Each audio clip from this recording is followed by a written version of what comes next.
자, 안녕하세요. 오늘은 시리얼 통신에 대해서 얘기를 할 거고요. 우리가 시리얼 통신을 하고 면 일반적으로 모드버스, 잠깐만요. 네.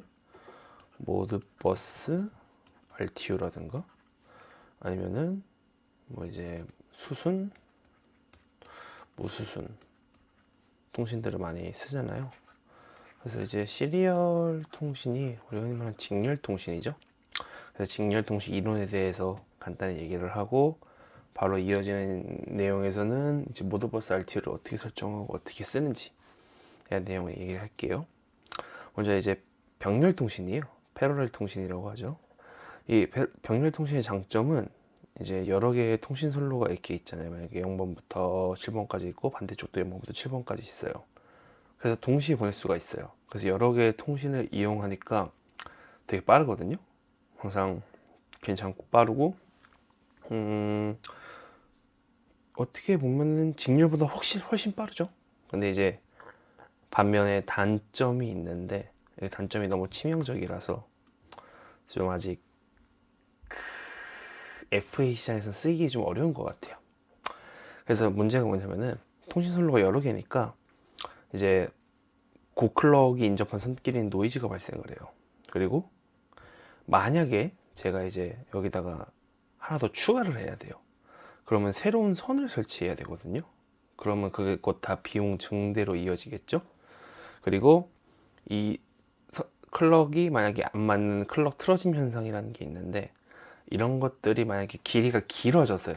요 사이에 이 병렬 이 통신선 사이 길이가 길어지게 될 경우에 클럭 틀어짐 현상이 발생하면은 이제 화살표 보시는 것처럼 먼저 들어가거나 늦게 들어오거나 이런 현상들이 발생을 하면은 만약에 제가 원래는 255의 데이터를 보냈다고 칠게요. 근데 이제 클럭을 특정 클럭 지나고 잘랐어요. 근데 미처 하나가 못 들어온 거예요. 그럼 255라는 데이터가 안 들어오겠죠? 다른 데이터가 들어오겠죠? 그럼 이제 심각한 문제가 일어나게 되는 겁니다. 그래서 단거리용으로 적합하고요. 그 다음에는 이미 하드웨어로 정해진 딱 그 분량만큼의 통신 선로로 쓰는 게 제일 좋습니다. 그래서 우리가 이런 거 많이 쓰는 게 PCI 카드, 그래픽 카드 있잖아요. 컴퓨터 내부에서는 이제 컴퓨터끼리는 다 오밀조밀하게 보드 안에 오밀조밀하게 붙어 있잖아요. 그래서 이럴 때는 처리 속도가 빠르기 때문에 병렬 통신을 많이 사용을 하고 있습니다. 그리고 반면에 직렬 통신이에요. 직렬 통신 같은 경우에는 이거 먼저 말씀드릴게요. 여기 보시면 D형, D1, D2 막 써져 있잖아요. 이건 제가 이해를 편하게 하기 위해서 워드라고 써놨는데 실제로는 비트예요. 비트 단위들이 쭉 들어가는 거예요. 그래서 직렬 통신 같은 경우에는 2개에서 4개 정도의 통신선로 이용해서 직렬로 비트를 전송하고요. 상당히 그래서 2개, 4개의 그 선밖에 안 들어가요. 그래가지고 병렬 통신에 비해 속도가 느려요. 근데 장점이 있죠. 그만큼 장거리 단거리에도 적합하게 갈 수가 있고, 그 다음에 선로가 그러니까 데이터가 많아져도 추가로 선로를 보낼 거 없이 직렬이니까 있는 선에서 데이터만 붙이면 되는 거잖아요. 그렇기 때문에 선로 변화에도 되게 용이하고 장거리 단거리에 적합합니다. 그래서 사실 이게 병렬이 좋냐 직렬이 좋냐 라고 둘이 두고 얘기를 하잖아요. 직렬 둘이 두고 얘기를 하잖아요. 뭐가 더 우수한 건 없어요. 때에 따라서 병렬이 좋을 때도 있고요, 때에 따라서 직렬이 좋을 때도 있어요. 아까 말씀드렸잖아요. 병렬이 컴퓨터에 적합하다 그랬잖아요. 그럼 컴퓨터에 직렬 쓰면 돼요? 당연히 안 되죠. 속도도 느리고 안 좋아요. 그래서 병렬이 훨씬 더 적합해요. 근데 이 병렬이 적합하다 했는데 FA 시장에서는 길이가 길어지고 데이터가 너무 유동성 있게 바뀌니까 그거를 대응하기에는 직렬이 훨씬 더 적합하다는 거예요. 보면은 대부분 그렇더라고요. 우리가 그러니까 뭐가 더 좋다는 건 없어요. 항상 어떤 게 더 적합하냐에 대한 차이가 있습니다. 그러니까 뭐 이 들으시는 분들도 항상 어떤 게 더 적합한지 생각을 해주셨으면 좋겠어요. 뭐가 좋고 나쁘다 이런 게 아니고요. 그래서 우리가 시리얼 통신 같은 경우에는 동기가 있고 뒤동기라는 게 있거든요. 동기는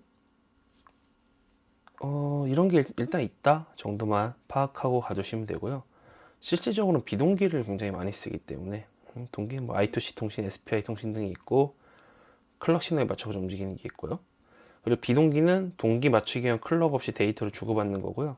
클럭 신호가 없어가지고 이제 사용자가 한 바이트 데이터 전송하기 직전에 스타트 비트를 먼저 보내고 계속 한 비트씩 보내요.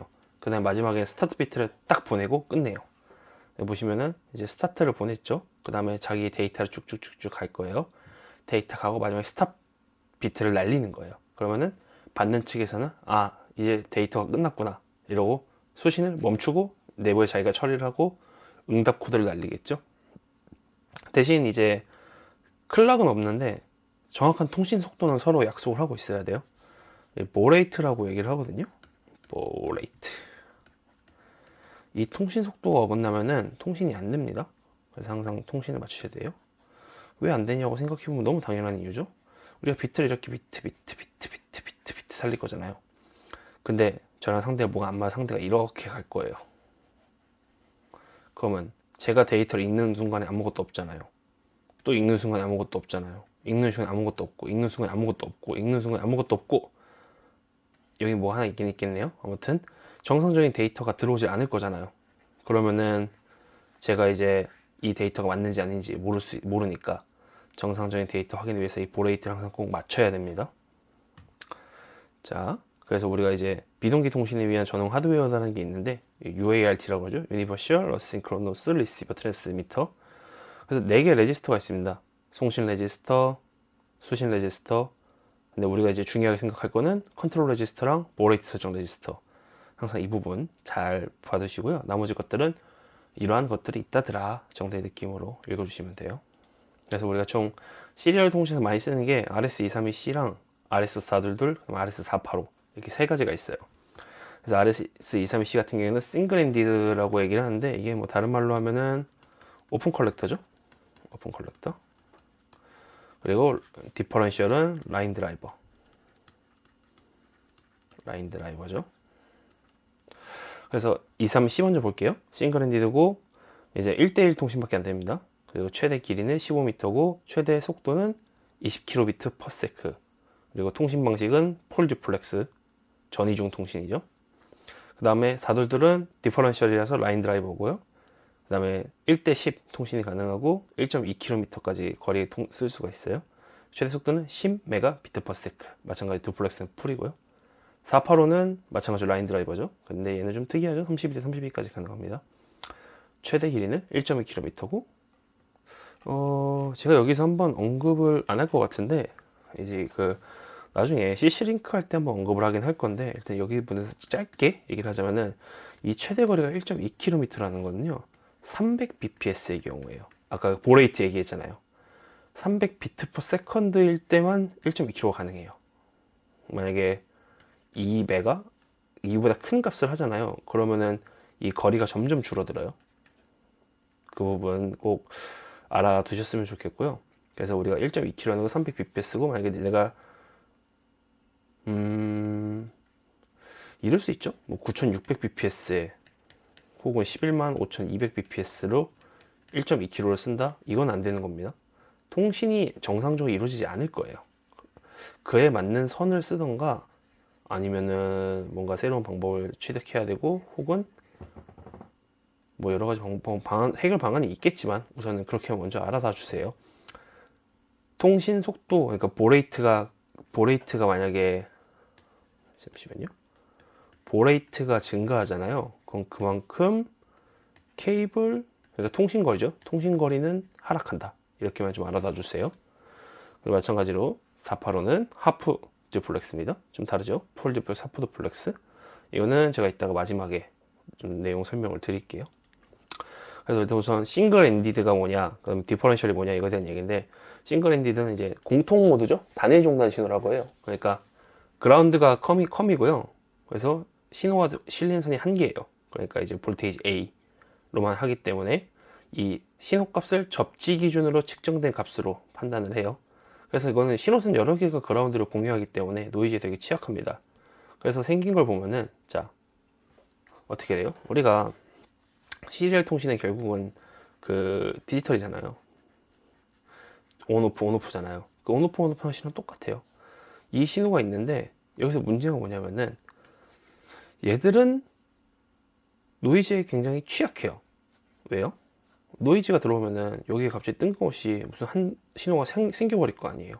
한 신호가 생겨버리면은 이게 스탑 비트인지 뭐 시작 비트인지 데이터인지 아니면 노이즈인지 판단할 방법이 없어요. 그러니까 오동작을 일으킬 확률이 높습니다. 그래서 이게 라인 드라이버는 어떻게 다르냐면, 라인 드라이버 같은 경우 우리가 디퍼런셜이라고도 하고 차동 드라이버라고 얘기하는데, 이거는 이제 당연히 컴이 두 개가 있고 그 다음에 신호선이 두 개죠. 그래서 신호선을 A랑 B의 그 전압 차이로 신호를 확인을 해요. 이게 무슨 얘기냐면은, 자, 주파수랑 진폭은 다 똑같거든요. 근데 위상이 반대예요. 그러니까 예를 들어서 여기가 플러스 12V고 밑에가 마이너스 12V라고 칠게요. 자, 그러면 플러스 12V 위상 쏘죠. 그래 당연히 마이너스 12V 위상이 나갈 거잖아요. 위상이 반대니까. 근데 이 마이너스 12에서 플러스 12까지 가면은 이 전이차가 얼마죠? 24V잖아요. 이 전이차가 24V를 인식하기 때문에 이거는 신호가 들어왔다고 판별을 하는 거예요. 자, 그럼 여기까지는 문제 없어 보이죠? 실제로 문제가 없어요. 근데 여기까지는 괜찮은데, 그럼 이제 이게 궁금한 거죠. 그럼 왜 디퍼런셜이 약하냐? 왜 노이즈에 강하냐? 라고 얘기하는데, 노이즈 같은 경우는 반대 위상으로 안 들어와요. 하나의 위상으로만 들어와요. 그렇기 때문에 이 위상으로 들어오는 신호는 당연히 12V로 인식하겠죠. 많이 들어와 봤자 12V로 인식하기 때문에 신호로 인식을 안 해요. 그래가지고 라인 드라이버가 오픈 컬렉터에 비해서 더 이제 노이즈에 강한 거예요. 이 부분 좀 정확히 이해가 되셨으면 좋겠습니다. 그 부분 잘 헷갈리면은, 그러니까 일단은 그러니까 우리가 신호선이 한 개고 공통컴을 쓰고 있다면 오픈 컬렉터고, 이거는 노이즈에 취약하다. 그리고 신호선이 두 개고 각 신호마다 정정할게요. 신호선이 두 개인 경우에는 이제 라인 드라이버 형태로 인식을 할 거기 때문에 노이즈에 강하다. 이렇게만 알아두시면 됩니다. 그 다음에 통신거리는 데이터 유무 전송 속도에 영향을 받는다라고 제가 아까 앞서 설명드렸는데 내용들이 있네요. 보시면 300bps 같은 경우에는 쉴드 케이블은 1.2km, 그다음에 비실드 케이블은 300m입니다. 그리고 1200bps, 900, 300. 쉴드도 당연히 영향을 받겠죠. 쉴드 영향받고 그 다음에 bps와 거리 영향받고, 이런 거 꼭 한 번씩 봐주시고 내용을 알아두시면 좋을 거예요. 그 다음에 RS231C 같은 경우에는 2400bps, 4800 뭐 이렇게 거리들이 있죠. 대략 이런 형태고, 물론 이거는 설치하는 환경에 따라서 더 좋을 수도 있고 더 나쁠 수도 있으니까 참조용으로만 일단 사용을 해주세요. 자, 그 다음에 우리가 듀플렉스가 이제 아까 풀 듀플렉스, 하프 듀플렉스 얘기했잖아요. 반이중, 전이중에 대한 얘기거든요. 반이중 같은 경우에는 송신 측에서 데이터를 보내고 있을 때 수신 측은 송신을 못해요. 보시는 오른쪽이 반이중이고 왼쪽이 전이중이에요. 전이중은 송신 측에서 데이터를 보내고 있을 때 수신 측도 송신을 할 수가 있어요. TX, RX죠. 두 개의 통신선, 신호선이라고도 얘기하죠. 아까 전에 RS485 같은 경우에 이제 하프 듀플렉스라고 그랬잖아요. 근데 이거 아까 했던 얘기 중에 기억이 날 수도 있는데, 라인 드라이버 같은 경우에는 신호선이 두 개라 그랬어요. 신호선이 두 개예요. 그럼 뭐예요? 그게 곧 풀 듀플렉스랑 똑같죠. 근데 그렇게 생각하시는 것보다 하프 듀플렉스라는 게 있고, 일반적으로 485는 하프 듀플렉스예요. 근데 때에 따라서 485의 개량판으로 그 신호선이 4개인 경우도 있어요. 뭐 이 부분은 뭐 나중에 에코백이라든가 이런 걸로 되게 자세히 들어갈 거기 때문에 추후에 한 번 더 기회가 될 때 자세히 설명을 드리고요. 그냥 우선은 그렇게만 알아놔 주세요. 485가 반드시 두 개의 선은 아니다. 485가 4개의 선으로 갈 수도 있다 정도 알아놔 주세요. 그래서 반이중 같은 경우에는 송신 측이 보내고 있을 때 수신 측도 보낼 수 있어요. 근데 정정할게요. 풀 듀플렉스는 송신 측이 보내고 있을 때 수신 측도 보낼 수 있어요. 근데 하프 듀플렉스는 쉽게 말해서 선로가 하나죠. 선로가 하나니까 송신 측이 보내고 있을 때 수신 측은 아무리 보내봤자 닿지 않습니다. 항상 끝나고 나야 된다는 점 꼭 알아놔 주세요. 그래서 풀 듀플렉스, 하프 듀플렉스 차이는, 풀 듀플렉스는 전송 수신이 자유롭고 하프 듀플렉스는 전송 시 전송만 가능, 수신이 안 된다 정도로 생각해 주시면 돼요. 그래서 이게 이제 저희가 QJ72C24N이라고 해서 미쓰비시 카드에서 확인할 수 있는 건데, 보시면 데이트 비트, 페리티 비트, 그 다음에 스탑 비트, 그 다음에 커뮤니케이션 레이트라고 해서 이제 보레이트 세팅을 할 수가 있겠죠. 그래서 데이터 비트는 당연히 7개냐 8개냐, 이거는 이제 보통은 QJ71C24가 마스터 잡으니까 마스터랑 슬레이브가 가능한 조합으로 매뉴얼들을 확인해가지고 뭐 데이터 비트, 페리티 비트, 홀수, 짝수 페리티냐, 스탑 비트냐, 이 페리피는 에러 검출을 위한 비트예요. 이런 것들은 이제 마스터랑 슬레이브랑 서로 확인을 해서 적정한 값을 찾아서 쓰시면 되는데, 거의 대부분 지원들 하기도 하고, 매뉴얼 보시면은 진짜 솔직히 금방 보여요. 뭐 예를 들어서 이런 식으로 있거든요. 뭐 데이터가 7이다 혹은 8이다. 그 다음에 페리티는 쓴다 안 쓴다. 그리고 페리티가 쓴다고 하면은 홀수냐 짝수냐. 그리고 스탑 비트가 1개냐 2개냐. 이런 식으로 얘기를 하기 때문에 금방 내용을 알아채실 수 있으실 거예요. 자, 그 다음 RS232C 케이블 관련해서 이건 한번 좀 얘기를 좀 해봐야 될 것 같아서요. 그러니까 케이블들 보면은 각 핀맵에 여러 가지 신호가 있는데 뭐 이런 내용들을 쭉쭉 읽어보시면 되고요. 중요한 게 뭐가 있냐면은 4, 6, 7, 8 단락 처리해야 된다 라는 게 있는데, 그게 뭐냐면은 우리가 4번이 뭐예요? DTR, 6번이 DSR이죠. 7번은 RTS, CTS예요. 그 DTR은 뭐예요? 송수신 가능 상태, DSR은 송수신 가능 상태. 그죠? 마찬가지로 DT, DC, DC to DT. DT는 컴퓨터, DC는 모뎀이라고 보시면 되고요. 그래서 송수신 가능 상태 서로 간에, 그 다음에 RTS, CTS도 수신 준비 완료 신호죠. 이게 232C가 케이블 따라 가지고 이 4, 6, 7, 8 신호가 들어야만 통신을 하는 경우가 있어요. 그럴 때는 항상 이거를 뭐 당연히 서로 간에 접지래. 서로 간에 접속이 잘 돼 있으면 다행인데, 보통 핀맵에 따라서 이 4, 6, 7, 8을 쇼트를 시켜달라고 하는 경우가 있거든요. 그러니까 꼭 매뉴얼에 4, 6, 7, 8이 어떻게 되는지 확인해 주세요. 그래서 이제 크로스 케이블이나 다이렉트 케이블이 있어요. 원래 DT랑 DC는 서로 메일, 피메일이니까 케이블이 마주보는 구조잖아요. 그래서 다이렉트 케이블로 사용하면 되거든요. 근데 DT, DT나 DC, DC 이런 식으로 가게 되면은 그러니까 이렇게 되는 거죠. 이제 일단 편의상 1, 2, 3만 얘기할게요. 2, 3만 얘기할게요. 원래는 이렇게 크로스 돼야 되는데 이게 같은 방향으로 피메일, 피메일 이렇게 물려버리면은 요렇게 가잖아요. 그죠? 그래가지고 이런 경우에는 통신이 안 되니까 크로스 케이블이라는 게 있어요. 그러니까 예를 들면은 우리가 크로스 케이블을 이용을 해가지고 제대로 크로스 되게끔, 같은 방향이라도 크로스 되게끔 만들어주는 게 있습니다. 그래서 정리를 간단히 드리면요. 병렬 통신은 이제 좋긴 한데 선로의 문제 때문에 FA에서는 잘 안 쓰고 있고, 그래서 직렬 통신을 쓰고 있고, 그래서 직렬은 비트로 전송을 하고요. 그래서 병렬에 비해 속도는 느리지만 선로 변화 대응이 되게 용이하다. 그래서 동기와 비동기가 있고 일반적으로 비동기를 많이 쓰기 때문에 그 비동기 통신 중에서 이제 컨트롤 레지스터랑 보레이트 레지스터가 필요한 거고, 그 대표적인 방식으로는 232C, 422, 485가 있다. 그래서 232C 같은 게 싱글 핸디드, 422, 485는 디퍼런셜, 라인 드라이버 방식을 사용하고 있고요.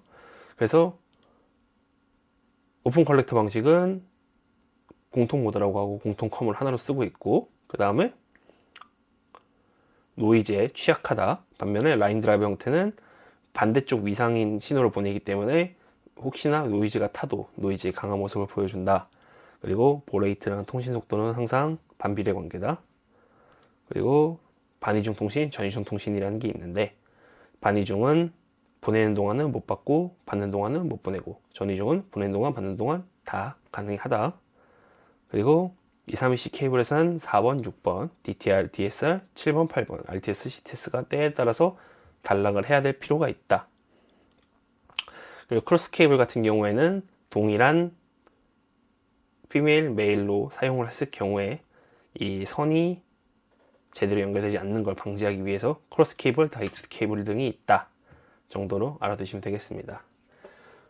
오늘은 여기까지 하고요. 이제 곧바로